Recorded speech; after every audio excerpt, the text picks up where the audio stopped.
এবং কি সন্তান কথা শুনতেছে না, পরিবারে আপনার বিভিন্ন ধরনের হেজিটেশনে ভুগতেছেন, এই বিষয়গুলো থেকে উত্তরণের পথ কি?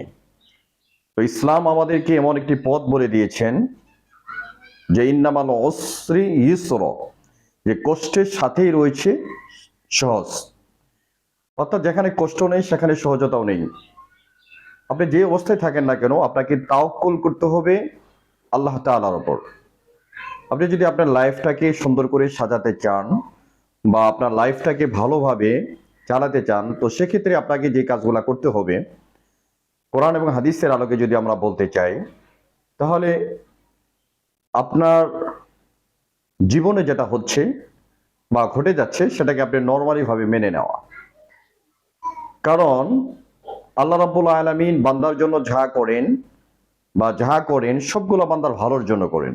এটা হয়তো আমরা আমাদের এই জীবনের জন্য অনেক সময় ঝুঁকি মনে করি, কিন্তু যিনি বিধানদাতা, যিনি রিজিক দাতা, যিনি আমাদের লাইফ দিয়েছেন, যিনি আমাদের জীবন দিয়েছেন, এই জীবন কিভাবে চলবে এই জীবনের সিদ্ধান্ত একমাত্র তিনিই নিতে পারেন। অনেক সময় আমরা নিজেরা অনেক সময় এমন সিদ্ধান্ত নিই যেটা আমাদের অনেক সময় হিতে বিপরীত হয়ে যায়। আমরা পরিকল্পনা করি একভাবে, কিন্তু দেখা যাচ্ছে যে আল্লাহর পরিকল্পনা ভিন্নভাবে। সুতরাং আমাদের পরিকল্পনা চূড়ান্ত নয়, বরং আল্লাহ রাব্বুল আলামিন আমাদের জন্য যেটা পরিকল্পনা করে রেখেছেন সেটাই হচ্ছে আমাদের জন্য চূড়ান্ত। এই জন্য আল্লাহ রাব্বুল আলামিন আমাদের জন্য যেটা করেছেন সেটাই আমাদের জন্য কল্যাণকর, সেটাই আমাদের জন্য ভালো, কিন্তু আমরা এটাকে অনেক সময় মেনে নিতে পারি না। এই জন্যই বলা হচ্ছে তাকদীরকে বিশ্বাস করা। কারণ তাকদীরের ভালো এবং মন্দ যাহা কিছু হয় এগুলো আল্লাহ তাআলার পক্ষ থেকে হয়।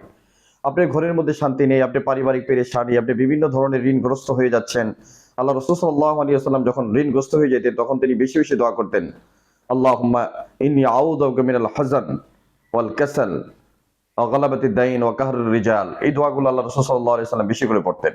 অর্থাৎ হে আল্লাহ, আমি আপনার কাছে অধিক ঋণ থেকে আশ্রয় চাই, অলসতা থেকে আশ্রয় চাই, এবং মিন আজলিল ওমর, এত বৃদ্ধ যেন না হয়ে যায় যে বৃদ্ধর কারণে মানুষের আশ্রয় নিতে হয়, মানুষের উপর ডিপেন্ডেন্ট হতে হয়, এমন বৃদ্ধ থেকে আল্লাহ তাআলা আপনি আমাদেরকে বা আমাকে বাঁচান। এই জন্য লাইফটাকে বা জীবনটাকে নর্মাল ভাবে এনজয় করার জন্য আল্লাহর উপর পূর্ণ ভরসা রাখা, এটা হচ্ছে এক নাম্বার।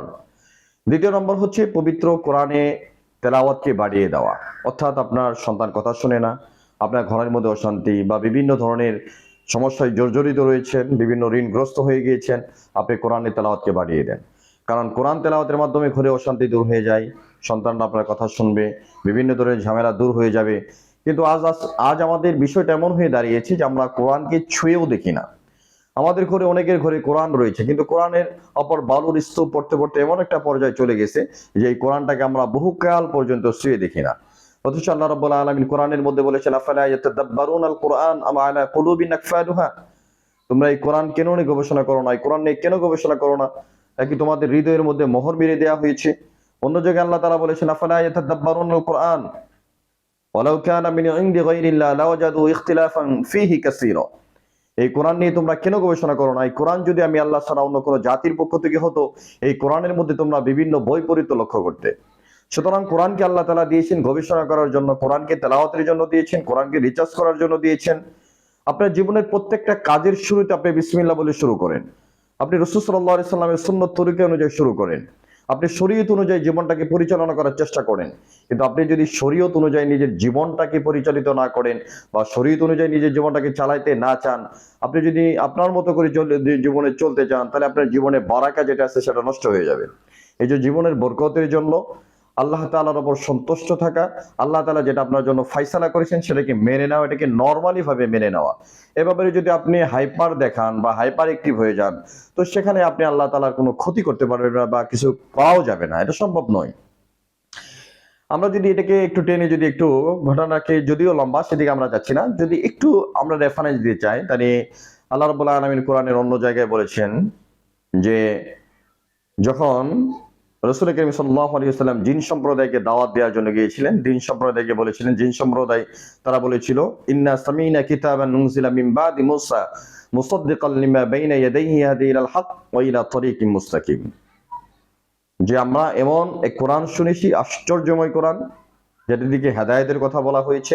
এই জিন সম্প্রদায় তার জাতির কাছে যে বলেছিলেন, ইয়া কওমানা ইন্না সামিনা কিতাবান নুনজিলা মিন বাদি মূসা মুসাদ্দিকান লিমা বাইনা ইয়াদাইহি হাদি ইলাল হাক্কি ওয়া ইলা তারিকিম মুস্তাকিম। যে মুসা আলাইহিস সালাতু ওয়াস সালামের পরে এমন কোরআন যেটা আমাদের উপর রাসূলের উপর নাজিল হয়েছে, এখানে হেদায়েতের কথা বলা হয়েছে যে এর দিকে আমরা এমন কোরআন আর কখনো শুনি নাই, তোমরা এই কোরআনের দিকে আসো, হেদায়েতের দিকে আসো। তো হেদায়েত হচ্ছে আল্লাহ তাআলার পক্ষ থেকে, সুতরাং হেদায়েতের জন্য দোয়া করতে হবে এবং সন্তান মানুষ হওয়ার জন্য, পরিবারের শান্তি আসার জন্য আপনাকে দোয়ার কোনো বিকল্প নেই। এবং আস্তাগফার বেশি করে পড়া, বেশ কিছু আমল রয়েছে, বিশেষ করে সর্বদাই আস্তাগফার পড়া, আস্তাগফিরুল্লাহ, চলার পথে, হাঁটার পথে, বিভিন্ন সময় এটাকে লাজিম করে নেওয়া এবং জিকির করা, বেশি করে জিকির করা। আলা বিযিকরিল্লাহি তাতমাইন্নাল কুলুব, যে জিকিরের মাধ্যমে আমাদের হৃদয়ের মধ্যে প্রশান্তি আসে, এই জন্য বেশি করে জিকির করা, বেশি করে জিকির করা। আল্লাহ রাব্বুল আলামিন আমাদেরকে এই কথাগুলোর উপর আমল করা তৌফিক দান করেন। যদি আপনাদের এই ভিডিওটা ভালো লেগে থাকে তাহলে ভিডিওতে একটা লাইক এবং কমেন্টস করতে ভুলবেন না এবং শেয়ার করতে ভুলবেন না। দেখা হবে নেক্সট ভিডিওয়। এই আশাবাদ ব্যক্ত করে আলোচনা শেষ করছি। আসসালামু আলাইকুম ওয়া রাহমাতুল্লাহি ওয়া বারাকাতুহু।